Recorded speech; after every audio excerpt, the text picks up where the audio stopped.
बरनगरी आरोग्यम news channel के सभी दर्शकों को सादर भरा प्रणाम और नमस्कार और सहकार बदल आभार। आज हेल्थ अवेयरनेस वीक के अगले चैनल के अगले एपिसोड में उपस्थित हुआ हूँ। आज हेल्थ अवेयरनेस में अभी के ठंडे के दिनों में थोड़ा सा श्वास का तकलीफ लोगों को बढ़ रहा है, तो उसके बारे में कुछ जानकारी, कुछ सलाह सूचन देने आया हूँ।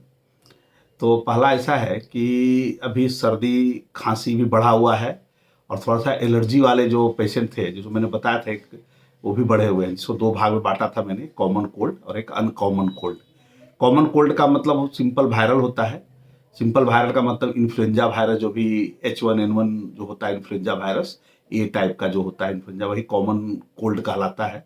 और उसमें जनरली देह में दर्द, बुखार, सर्दी, खांसी, ये सब होता है, आँख से पानी निकलना। तो कॉमन कोल्ड में अभी क्या हो रहा है, कुछ लोगों को जानकारी मालूम नहीं है और कॉमन कोल्ड को बड़ा हल्के में लेते हैं। कॉमन कोल्ड इन्फ्लुएंजा ए के कारण होता है, उसमें जो उसका जो जेनेटिक है वो H1N1 है। तो इसके परम्यूटेशन कम्बिनेशन से बहुत सारे वेरिएशन आ सकते हैं। अगर आदमी वाला कॉमन कोल्ड आदमी को हुआ तब तो कोई दिक्कत नहीं है, लेकिन पिछले 7-8 वर्षों से देख रहे हैं। कभी सबसे पहले स्वाइन फ्लू, जब मैं अहमदाबाद में पढ़ रहा था बीजे मेडिकल कॉलेज में, उस समय सबसे पहला मेरे ही यूनिट में आया था केस, वो एवियन फ्लू था, जो पक्षियों से होता था, उसमें बहुत सारे मुर्गे, डक, बत्तख, बहुत सारे पूरे वर्ल्ड में हुआ था। तो वो क्या होता है कि जो इन्फ्लुएंजा सभी को हो सकता है, सभी जानवरों को भी होता है। तो कभी दिक्कत क्या होता है, आदमी के बारे में जो H1N1 है उसके बारे में हमारा शरीर सीखा हुआ है, बराबर ना, कि इसको कैसे लड़ना है, उसकी ट्रेनिंग हो रखी होती है। इन कभी कभी गाहे बेगाहे परम्यूटेशन कॉम्बिनेशन से पक्षियों वाला इन्फ्लुएंजा, या अभी देखिए हाल फिलहाल में स्वाइन फ्लू भी बहुत कॉमन, सुअर से होने वाला H1N1, अगर जानवरों में जो इन्फ्लुएंजा हो रहा है वो गलती से कहीं आदमी में म्यूटेट कर गया, आदमी के अंदर रह गया, तो वो आप उसके अंतर्गत हमारी इम्यूनिटी पावर, हमारी डिफेंस सिस्टम लर्न नहीं होती है, तो इजी गोइंग आदमी को सीरियस कर देता है। तो मेरा कहने का मतलब इतना ही था कि कॉमन कोल्ड अगर है और खांसी हो रहा है तो आपको पता नहीं है कॉमन कोल्ड है कि अनकॉमन कोल्ड है। अगर अनकॉमन कोल्ड है तब तो फिर चलिए ठीक है, एलर्जी है, जानलेवा नहीं है, आपको परेशान करेगा, हैरान करेगा। लेकिन कभी कभी गलती कॉमन कोल्ड में हो रही है लोगों से। कॉमन कोल्ड में लोग क्या कर रहे हैं, कफ सिरप ले रहे हैं। अब कफ सिरप दोस्तों ऐसा है, कफ सिरप 2 प्रकार का हो, 3 प्रकार का कई एक तरह से होता है मार्केट में। एक होता है एक्सपेक्टोरेंट, जो कफ को निकालने का काम करता है। अगर मान लीजिए कि एक डॉक्टर ने स्टेथो लगाया और उसको लगा के अंदर कफ बना हुआ है, तो कफ को निकालना पड़ेगा। कफ प्रोटेक्टिव मैकेनिज्म है, कफ निकालना अच्छी बात है। फेफड़े को लगता है कि हमारा ये कफ रहने से या कुछ अनवांटेड फॉरेन बॉडी, ऐसा कुछ खराब बाहर की वस्तु फेफड़े के अंदर चली जा रही है, या ऐसा कुछ सिक्रीशन, पानी, म्यूकस ऐसा जरूरत से ज़्यादा बन रहा है, तो उसको बार बार निकालने के लिए खांसता है। तो हमको उसकी प्रोटेक्टिव मैकेनिज्म को समझना पड़ेगा कि क्यों ऐसा कर रहा है बिहेव। तो अगर कफ है अंदर तो आपको कफ एक्सपेक्टोरेंट लेना है, यानी ब्रोंकोडायलेटर भी ले सकते हैं, मिकोलाइटिक भी ले सकते हैं। अगर कफ मान लीजिए कि थिक हो गया, एकदम गाढ़ा, बराबर ना, और जमा हुआ है कफ के अंदर, तो उसको तोड़ना पड़ेगा, तो उसमें एक्सपेक्टोरेंट लेना होता है। कभी कभी क्या होता है कि अनकॉमन कोल्ड है और कफ बना हुआ है, आप क्या करते हैं, कफ सप्रेसेंट ले रहे हैं, और कफ सप्रेसेंट क्या कर रहा है, और कफ को सुखा रहा है, गाढ़ा कर रहा है, और आपकी स्थिति और खराब होती चली जाती है। कफ लेना चाहिए था आप एक्सपेक्टोरेंट, कफ को निकालने वाली, आपने कफ सप्रेसेंट ले लिया, और कफ सप्रेसेंट ले रहे हैं और मेरे पास आ रहे हैं, साहब खांसी हो रही है, और 2-3 सिरप खत्म कर दिया, अभी तक दर्दी को फायदा नहीं हो रहा है। यही कॉमन कहानी अभी पिछले 1 महीने से मैं देख रहा हूँ। 2 सिरप 3 सिरप तो पी के ही आ रहे हैं लोग, पता चल रहा है कि अंदर कफ है, रोंकाई आवाज आ रही है अंदर, और कफ जो है अंदर फंसा पड़ा है, और कफ सिरप ले लेके आप खांसी को दबाए जा रहे हैं, और यही कोशिश कर रहे हैं आप कि कफ बंद हो जाए। अरे उसको बंद नहीं करना है दोस्तों, वो अपने आप प्रोटेक्टिव मैकेनिज्म में चला गया लंग। जब तक उसके कफ को आप निकाल नहीं देंगे वहां से, जब तक वो आपको खांसी करता रहेगा। वो आपके लिए अच्छा है, अगर वो खांसी ना करे तो आपको निमोनिया और डबल निमोनिया हो जाएगा, सारे लंग आपके के हर लोब में इन्फेक्शन लग जाएगा, बराबर ना। तो इस डॉक्टर के ऊपर छोड़िए और इसको जरूर दिखाइए। कॉमन कोल्ड है, खांसी का सिरप स्टार्ट मत करिए, आप अपने डिसीजन मत लीजिए। खांसी बोला मैंने अभी, एक्सपेक्टोरेंट भी होता है, एक कफ सप्रेसेंट होता है। तो कफ सप्रेसेंट कब देना है, कफ सप्रेसेंट अनवांटेड कफ, चेस्ट एकदम क्लियर है, बराबर ना, इरिटेटिंग कफ हो रहा है, कभी साइकोजोनिक कफ हो रहा है, और इरिटेटिंग एलर्जी वाली जो कफ होती है उसमें भी थोड़ा बहुत हेल्प होता है, क्योंकि उसमें एंटी एलर्जिक भी होता है। तो अगर मान लो वायरल फीवर के साथ आ रहा है, डिकंजेशन, गले में कंजेशन है, नाक में कंजेशन है, गला देखता है डॉक्टर कंजेस्टेड है आपका, तो उस स्थिति में हम लोग कफ सप्रेसेंट देते हैं, क्योंकि लंग में इन्वॉल्व नहीं है। अगर गला के ऊपर तक का इन्वॉल्वमेंट है, बराबर, फेरेंजाइटिस है, लेरेंजाइटिस है, नेजोफेरेंजाइटिस है, अगर इस नेजोफेरेंजाइटिस, फेरेंजाइटिस, लेरेंजाइटिस, यहाँ तक कफ सप्रेसेंट अगर इरिटेशन के कारण अगर हो रहा है तो आप कफ सप्रेसेंट यूज करिए। और अभी एंटी एलर्जिक कफ भी निकला हुआ है, बहुत ज़्यादा होता है, तो एंटी एलर्जिक कफ भी सिरप भी है। तो कफ सिरप में भूल ना करें आप लोग, बार बार बिना मतलब का कोई भी कफ सिरप उठा लीजिए, आपको जानना बहुत जरूरी है। हो सकता है आपका दवा काम बन जाए, हो सकता है ना भी बने। और एक सिरप के बाद अगर दूसरे सिरप की जरूरत पड़ रही है तो मेहरबानी कर कर कर करके ये गलती ना करें और डॉक्टर को दिखाएं। कारण क्या है कि कभी कभी ये जानलेवा हो जाता है, खास करके किनको किनको जानलेवा होता है वो जानना बड़ा जरूरी है दोस्तों। पहला, एक्सट्रीम ऑफ एज, अगर आप 0 से 4 साल के बच्चे को कोई किस्सा है, या 65 वर्ष से आपका उम्र ज़्यादा है।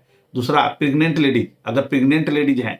तीसरा, अगर आप इम्यूनो कम्प्रोमाइज स्टेट का मतलब होता है कि आप मान लें कैंसर के मरीज रहे हैं और कभी कीमोथेरापी लिए हुए हैं, रेडियोथेरापी लिए हुए हैं, तो आपका इम्यून सिस्टम कमजोर होता है। बहुत बार क्या होता है, बहुत सारे ड्रग होते हैं, रूमेटॉइड आर्थराइटिस है या ब्रोंकियल अस्थमा हाई रह रहा है तो कार्टिकोस्टेरॉइड भी यूज हो रहा है। बहुत सारे ड्रग में कार्टिकोस्टेरॉइड हम लोग को देना पड़ता है और हम लोग देते भी हैं उचित मात्रा में टाइट्रेट करके, अगर आप कार्टिकोस्टेरॉइड ड्रग पर हैं, बराबर, प्रेग्नेंट लेडीज हैं। दूसरा, अगर आपका क्रोनिक लीवर डिजीज है आपको बहुत लंबे समय से, बराबर ना, और कभी कभी रीनल डिजीज, किडनी आपका खराब है, और कभी कभी हीमोग्लोबिनोपैथी में जैसे हीमोग्लोबिन ही गड़बड़ है, खास करके सिकल सेल एनीमिया, थैलेसेमिया, बराबर ना, तो ये सब पेशेंट और कैंसर के पेशेंटों को ट्रीटमेंट पर हो या ना हो, कैंसर का ट्रीटमेंट अगर है तो ऐसे दर्दियों को बताया जाता है कि कॉमन कोल्ड होने के साथ साथ तुरंत उसको ट्रीट करिए।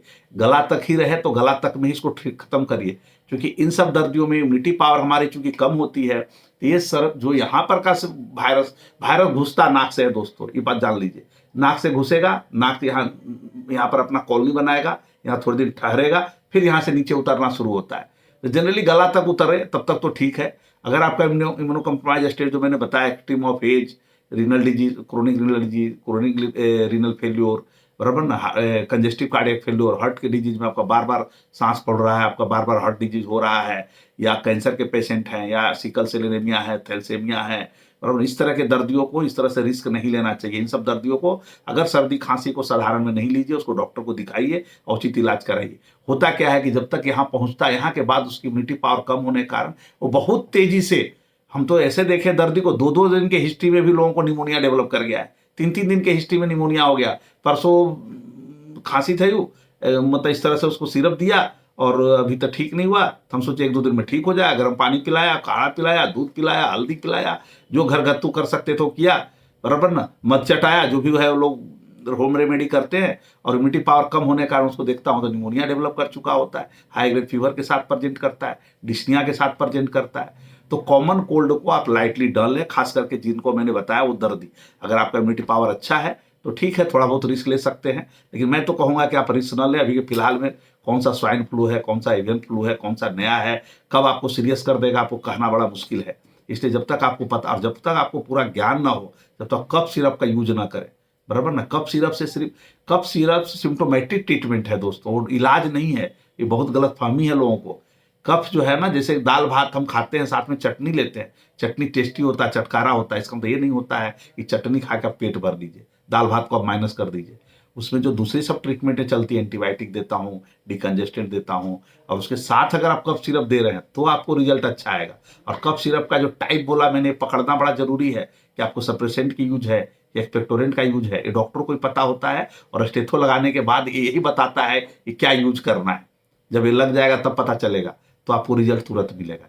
इसलिए कॉमन कोल्ड के दर्दियों में इन सब जो मैंने बताया उसमें आप ध्यान रखें, बराबर ना। दूसरा, अभी जो है अनकॉमन कोल्ड भी चल रहा है, जो पिछली बार बताया था, उसी का इसको एलर्जिक राइनाइटिस बोलते हैं। और अगर नाक से नीचे निकल गया, ब्रोंकस को इन्वॉल्व कर दिया, तो ब्रोंकाइटिस भी बोलते हैं। तभी के समय में एलर्जिक ब्रोंकाइटिस भी बहुत कॉमन है, बराबर ना। IG लेवल इनका बढ़ा होता है, अनकॉमन छींक आ रही है, गले में खुजली हो रही है, तो ये बुखार उखार नहीं आ रहा है, खांसी खाली चल रहा है। और उस स्थिति में क्या करते हैं लोग, कफ सिरप पी करके अपना बीमारी को बढ़ा रहे हो, तो उसमें फिर एक्सपेक्टोरेंट देना होता है। और जनरली आप कफ सप्रेसेंट लेके आ जाते हैं, ये रात को सोने नहीं देता, हैरान करता है, सुबह में सोने नहीं देता, तो ऐसे में स्थिति गड़बड़ हो जाती है। तो डॉक्टर पर दिखाएं अगर लंबे समय तक ये सब चल रहा है। तो अभी दोस्तों ऐसा 2-4 बातें इसमें सीखने जैसी, एक तो मैंने ये बताया कि इसमें रिस्क नहीं, दूसरा अनकॉमन कोल्ड में एलर्जी लेवल अभी के दोस्तों हाथ रख करके विनती है कि सुबह सुबह जो है आप जो मॉर्निंग वॉकर हैं वो लोग जो, उनको कम से कम दिसंबर, जनवरी, फरवरी, मार्च, ये 3-4 महीना कम से कम सुबह में उठ करके चलना नहीं चाहिए। सुबह उठ के चलते हैं, सुबह में क्या होता है, कॉर्टिसोल लेवल हमारा डाउन होता है, तो एलर्जी के रिस्पॉन्स में जो कॉर्टिसोल काम करना चाहिए, एंटी इंफ्लामेटरी काम नहीं कर पाता, तो उनको बढ़ जाता है। दूसरा क्या है कि जब हम ठंडे के दिन, अभी ठंडा का समय चल रहा है, तो ठंडे के दिनों में क्या होता है, हवा जब गर्मी के दिनों में हवा गर्म हो ऊपर जाती है और ठंडे के दिनों में नीचे रहता है। अभी जो कुहासा देख रहे हैं आप, फॉग देख रहे हैं, स्मॉग देख रहे हैं, उसके कारण वो धूल कण हम नाक के अंदर लेते हैं। तो जिनको भी धूल से एलर्जी है या किसी वातावरण में किसी एलर्जी है, ठंडी से एलर्जी है, बराबर ना, तो इनको एलर्जी बढ़ जाता है। वो लोग सुबह सुबह जाते हैं टहलने के लिए और जुना मतलब का अपना अनकॉमन कोल्ड या एलर्जी अपना बढ़ा लेते हैं।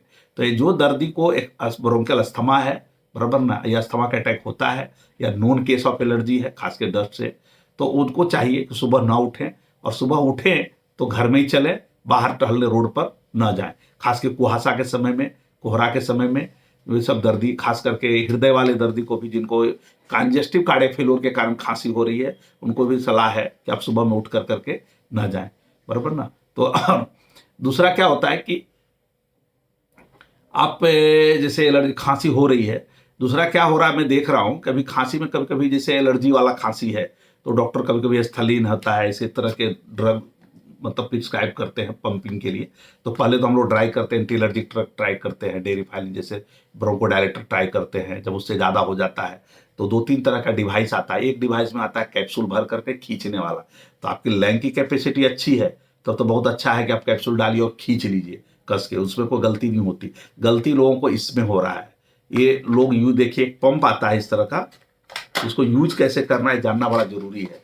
ये देखिए इस तरह का पंप आता है, तो इसमें क्या होता है, जिसकी लंग की कैपेसिटी बहुत खराब है, खास कर ओल्ड एज वाले हैं, 70, 80, 85 हो गया, उनकी लंग के अंदर उतनी कैपेसिटी नहीं है कि खींच पाए।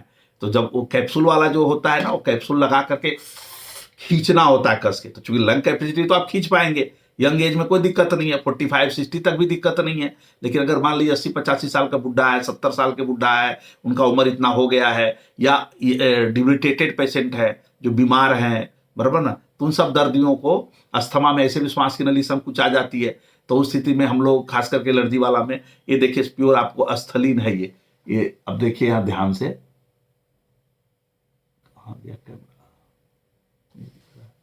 ये अस्थलीन है सिंपल, बराबर ना। इसको लेने का तरीका जानना बड़ा जरूरी है, क्योंकि मैं पिछले 1 महीने से देख रहा हूं, मुश्किल से 1-2 पेशेंट हमको सही मिले जो कि इस तरह के ले रहे। चूंकि मेरे को याद है एक करमसद में हमारे प्रोफेसर हैं, एक HOD हैं रिस्पायरेटरी मेडिसिन के, उनके एक कॉन्फ्रेंस में एक बार बड़ौदा में मैं गया था, तो उन्होंने ऐसा बोला था कि मशीन जो आप अगर किसी को प्रिस्क्राइब करते हैं तो उसको जरूर सिखाइए कैसे लेना है। कारण कि तो उस समय मैंने कॉन्फ्रेंस सीखा, लेकिन मेरे पास चूंकि मैं जनरल मेडिसिन का हूँ तो उतना पेशेंट मेरे पास आता नहीं, इसलिए मैंने इतना अवेयर नहीं हुआ। लेकिन इस बार मैं देखा ठंडी में थोड़े पेशेंट बढ़े, तो मैं देख रहा हूँ पंप दिन में कितना बार पंप ले रहे हैं, पूछ रहा हूँ पंप है, चेस्ट फिजिशियन ने एडवाइस तो कर दिया है, और दिन में 5 बार ले रहा हूँ फिर भी कंट्रोल नहीं हो रहा है। हमको एक बार चल रहा है तो सीरोफ्लो, कार्टिकोस्टेरॉइड, फोमेट्रोल, सीरोफ्लो भी चल रहा है, 400 डोज बराबर है, 2 बार में हो जाना चाहिए, 5-5 बार दर्दी ले रहा है फिर भी क्यों नहीं हो रहा है। तो मैंने देखा उनको बुला करके जब किया तो उनका जो टेक्निक है पूरा खोटा है, गलत है उनका टेक्निक। अगर वो सही टेक्निक से नहीं लेंगे तो कभी काम ही नहीं बनेगा। तो मैं आपको आज सही टेक्निक सिखा रहा हूँ। अगर ऐसा कोई घर में, पड़ोस में, या आपके घर में कोई दर्दी ऐसा कोई ले रहा है इस तरह का मशीन, तो इसको सीखिए और इसको ढंग से यूज करिए, तभी ये रिजल्ट आएगा, वरना रिजल्ट नहीं आएगा। पहले इसको खोलने के बाद इसको ऐसे ऐसे हिलाना है दोस्तों, बढ़िया से हिलाइए। हिलाने के बाद इसको ऐसे पकड़िए, ऐसे अंगूठा को नीचे रखिए, ऊपर 2 उंगली दबाइए, ठीक है। उसके बाद लेने के समय क्या करना, पहले सांस को बाहर निकालना है। ले लिया, अब इसको जो है दांत के अंदर नहीं दबाना, इसको ओठ में दबाना, ऐसे दबा लिए। अब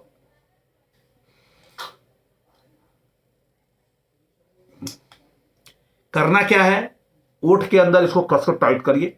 टाइट करने के बाद जब आप सांस शुरू करते हैं तब इसको दबाइए, और जब तक आप सांस ले रहे हैं जब तक इसको दबाए रखिए। एक बार दबा, इसमें फोर्स से दबा जाता है, तो करना क्या, जैसे भी अपने शुरू किया सांस, कि दबा दिए, सांस लेके आप रुके रहिए, जितना देर रोक सकते हैं सांस, 10 मिनट, 15 मिनट, 20 मिनट। जब सांस छोड़ने लगिए तब इसको बाहर निकालिए।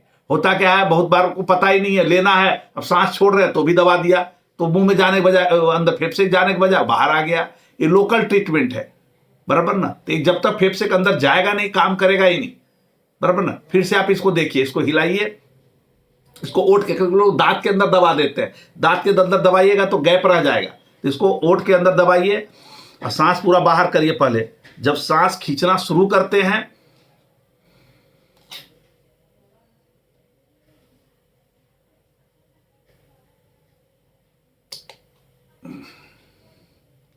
ये तरीका है, वरना क्या इसमें तो पफ जैसा धुआं निकलता है, और उसे मान लिया आपने मुंह खोल दिया, बहुत लोग का मुंह दबाया, मुंह खोल दिया, फट से आधा धुआं बाहर निकल गया, या सांस आप छोड़ दिए तो यहां से मुंह में से, नाक में से बाहर आ गया, तो आपका जो डोज जाना चाहिए जितना डोज, उतना डोज नहीं जाता है, तो दवा काम नहीं करता है। तो पंप वाले को, बहुत सारे लोगों को मैंने सिखाया और आज भी बहुत अच्छा फायदा उनको हो रहा है, और 2 बार 3 बार में ही उनका काम हो जा रहा है। जनरली 1 ही 2 बार में उनका काम होता है। और अगर 2 बार, जनरली डॉक्टर 2 पफ लेने के लिए बोलते हैं, अगर 2 पफ ले रहे हैं तो कम से कम 5 मिनट का अंतराल अब जरूर रखिए। 1 पफ मैंने लिया, 5 मिनट रुक जाइए, 5 मिनट बाद फिर दूसरा हिलाइए, फिर वही प्रोसीड्यूर आप करिए, बराबर ना। सांस को बाहर छोड़िए पूरा,